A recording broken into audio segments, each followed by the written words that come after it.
안녕하세요. 주식메이트 주마태 6월 11일 방송을 시작하겠습니다. 시장 상황을 먼저 보도록 하겠습니다. 코스피와 코스닥은 저항대에 들어섰다고 말씀을 드렸고요. 현금화에 주력하자고 말씀을 드린 적이 있습니다. 그리고 상대적으로 못 오른 종목에 집중을 하자는 말씀을 드렸죠. 지금부터는 확인 매매하는 습관이 필요하다는 말씀을 다시 드리겠는데요. 코스피를 보시게 되면 월봉의 가장 큰 저항 라인이 있죠. 2200이라는 포인트, 2217포인트까지 왔었단 말이죠.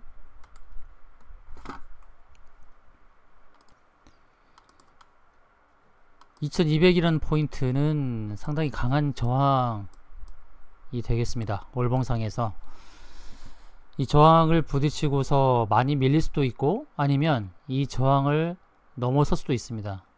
그렇기 때문에 섣부르게 하락으로 전환된다라는 그런 맹목적인 맹신을 해서는 안 됩니다. 그래서 지금부터는 확인 매매를 해야 된다 말씀을 드리는데, 코스피가 2200을 넘어서잖아요. 2200을 넘어서면은, 그렇게 되면은 이 양운 구름층 안으로 들어오게 되죠. 양운 구름층 안으로 들어오게 되면 이 구름층을 벗어나려는 시도를 할 수도 있어요. 그렇기 때문에 2200이라고 해서 저항대에 부딪혀서 그저 이렇게 더 밀릴 것이다, 그 예단을 하시면 안 됩니다. 지금 6월달인데요. 부딪혔으니까 뭐 7월달이 빠진다, 또 8월달이 또 빠진다, 이런 식으로 그냥 보는 것이 아니라 2200이라는 이 저항대를 넘어서서 가게 되면 이제 2200이 지지선이 될 수도 있는 겁니다. 지지선. 이 지지선을 확인하고 나서 매매를 하셔도 좋다는 말씀이죠.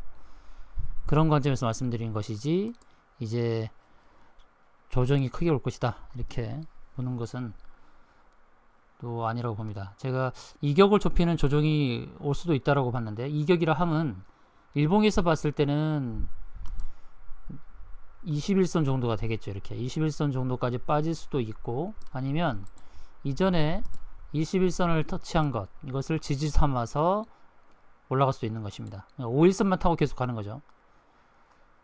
보시면 이제 5일선이 이렇게 있잖아요. 지금 5일선을 타고서 계속 갈 수도 있는 거죠.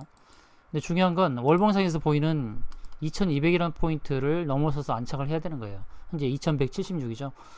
오늘 선물옵션 동시 만기일에 마이너스 2%까지 빠졌다가 종가는 그렇게 많이 안 빠졌어요. 지금 5일선을 지키려는 모습이고, 주봉상에서 보게 되면 주봉상에서는 120주선과 240주선이 있거든요. 그 저항을 넘어서서 지금 위에 있는 겁니다. 근데 주봉상에서는 더 가려는 의지가 있죠. 이제 저항을 지지 삼아서 지지대 삼고 올라갈 수 있는데, 월봉상에서 보여지는 것이 2200이라는 포인트가 있으니까 2200 포인트에서 주저할 수도 있지만은 2200을 넘어서잖아요. 그러면 2200이 지지로 바뀔 수 있다고요. 주봉에서 봤을 때도 이 저항 라인을 넘어서니까 지지로 바뀌잖아요. 주봉에서도. 이전에 봤던 주봉에서 모습은 이렇게 120주선을 부딪히면은 밀렸단 말이죠. 크게 밀렸죠. 밀렸지만 지금은 세 번째예요. 세 번째는 돌파예요. 일반적으로 한 번, 두 번, 세 번째잖아요. 세 번째는 돌파를 하는 겁니다. 이렇게. 그래서 2200이 넘어설 때는 더 갈 수 있다라는 관점으로 보시는 게 좋다는 겁니다. 가장 큰 것은 환율에서 이유를 찾아야 될 거예요. 지금 환율을 보시게 되면 환율이 무너졌잖아요. 이렇게. 저번에 제가 말씀드렸듯이 환율이 이제 박스권으로 가다가 박스권 하단으로 왔는데 하단에서 무너져 버린 거예요. 이렇게 무너져 버렸어요. 이렇게. 그러면 이 무너진 형태에서는 바로 돌리기가 어려워요. 1200에서 1190 이 사이잖아요. 이거는 이 환율의 모습은 1150까지도 빠질 수 있는 모습입니다. 1150까지 가서 거기서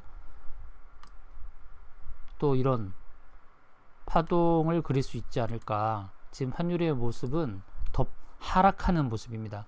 그러면 주식시장 어떻습니까? 원달러 환율이 하락하면 주식시장은 상승으로 봐야죠. 2200이라는 포인트를 기준 삼아서 2200에 안착을 하면은 안심하시고 주식시장에서 주식을 매매하시면 됩니다. 코스닥 765라는 포인트를 제가 말씀을 드렸는데요. 765에서 766까지 갔다가 현재 757입니다. 코스닥이 더 빠를 수가 있습니다. 코스닥은 지금 구름층 안에 들어와 있잖아요. 월봉상에서 이 구름층을 넘어서잖아요. 그럼 위에 저항이 보이나요? 레벨업이 되는 거죠. 이제 레벨업이 될 수밖에 없어요. 그러면 코스닥은 900포인트를 향해서 가는 흐름이다 라고 보셔야 됩니다. 미국 시장은 나스닥이 다우지수를 선도하듯이 우리 시장도 코스닥이 코스피를 선도하고 있습니다. 그래서 코스닥이 먼저 765를 넘어서면서 새로운 단계로 레벨업이 된다라는 그런 상황이 되면 코스피도 2200을 넘어서 안착을 하게 될 거예요. 그래서 저는 이제 단기 조정으로 봤던 상황이었는데 이격을 크게 좁히지는 않을 것 같습니다. 계속해서 장중 조정으로 마무리하는 거죠. 장중 조정으로 마무리하면서 또 새롭게 상승의 길로 나아가지 않을까 이렇게 봅니다. 그렇기 때문에 많은 개인들이 인버스를 매수하듯이 인버스를 추종하셔서는 안 됩니다. 지금은 더 상승을 바라봐야 돼요. 환율의 상황도 그렇고 또 유동성도 그렇고 미국이나 유럽에서 푸는 경기 부양책 이런 유동성의 힘도 그렇고 하락을 볼 만한 내용이 별로 없습니다. 그래서 오늘 코스피는 어느 정도 조정을 보였지만 그냥 장중 조정으로 마무리됐을 가능성이 높고 그 다음에 봐야 될 것은 외국인과 기관입니다. 외국인은 선물을 계속 매수하죠. 시장의 주도력을 잃지 않으려고 하는 거예요. 외국인이 이제 비차익 매수를 하면서 프로그램 매매를 감행할 수 있습니다. 프로그램 매매에서 비차익 매수를 하게 되면 시장은 콘탱고로 완전히 전환될 수가 있어요. 지금 선물에서 보시게 되면 선물 시장에서는 지금 괴리율이 이렇게 벌어지면서 이제 시장 베이시스가 마이너스 2.92 아직 백오데이션이거든요. 그러니까 선물이 어떻게 보면 현물보다 좀 낮은 위치에 있다. 선물이 현물보다 앞서면서 콘탱고가 되게 되면 강한 매수가 들어올 수 있습니다.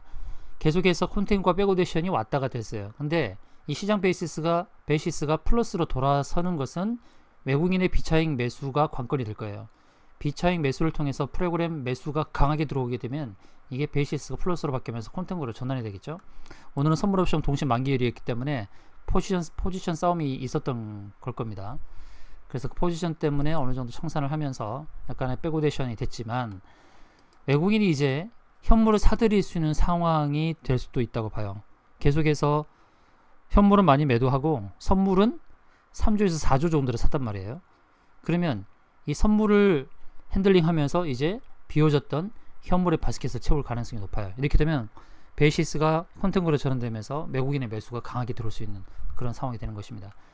그렇기 때문에 하락을 보지 마세요. 하락을 보지 마시고 이제는 조금 더 높은 지점으로 레벨업이 될 수 있다라는 관점에서 시장을 보시는 게 좋습니다. 다시금 코스피를 정리해서 말씀드린다면 코스피가 오늘 저가 2148포인트를 기록하면서 마감을 했다 그러면요 당연히 더 하락을 봐야죠. 2100포인트 또 깰 수도 있는. 그런데 지금 상황을 보세요. 지금 5일선을 지키려는 그런 의지가 보인단 말이죠.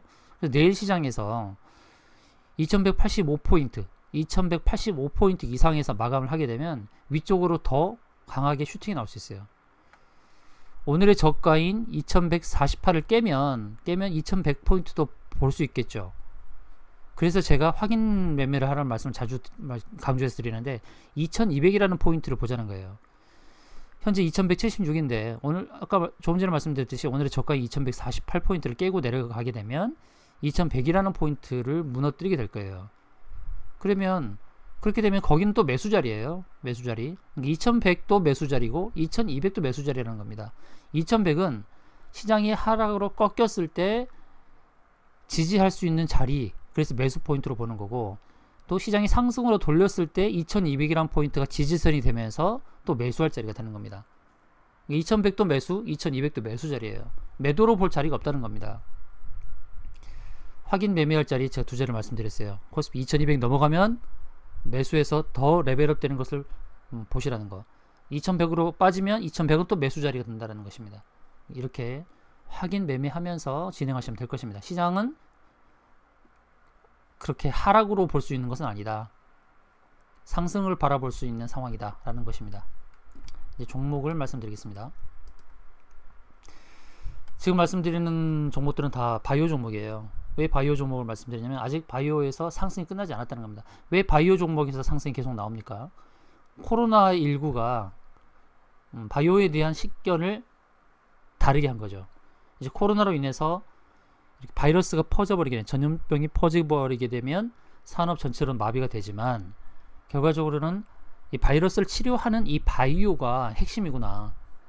이 치료가 되지 않으면, 사람이 건강하지 않으면 어떤 일도 할 수가 없는 겁니다. 바이러스가 퍼지면 사업장도 폐쇄가 되는 것이고 일도 못하게 되는 것이죠. 그래서 이 바이오에 대한 사람들이 바라보는 관점을 다르게 한 겁니다. 그래서 바이오 종목에서 그동안 못 갔던 종목들에서 상승이 더 나올 것이다.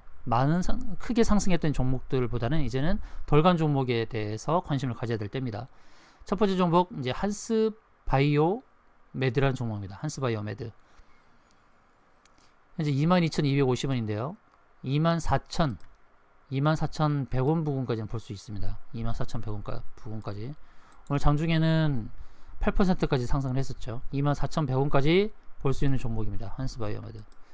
올리패스 어제 18%까지 올랐고 오늘 2% 올랐는데요. 올리패스는 22,200원까지 볼 수 있습니다. 22,200원까지 22,200원까지 볼 수 있습니다. 현재 17,700원이죠. 올리패스 22,200원까지 볼 수 있습니다. 그 다음에 경남바이오 파마 오늘 30% 상한가까지 갔었네요. 13%로 마감을 하긴 했는데요. 경남바이오 파마는 7,500원까지 볼 수 있습니다. 7,500원까지. 현재 6,030원이죠. 7,500원까지 볼 수 있는 종목입니다. 그 다음에 영진약품인데요. 영진약품 5,850원으로 마감을 했죠.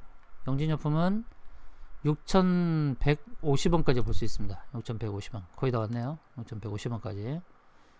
영진약품 6,150원까지. 물론 주봉에서 보면 더 갈 수 있는데 일봉상에서만 지금 말씀드리는 겁니다.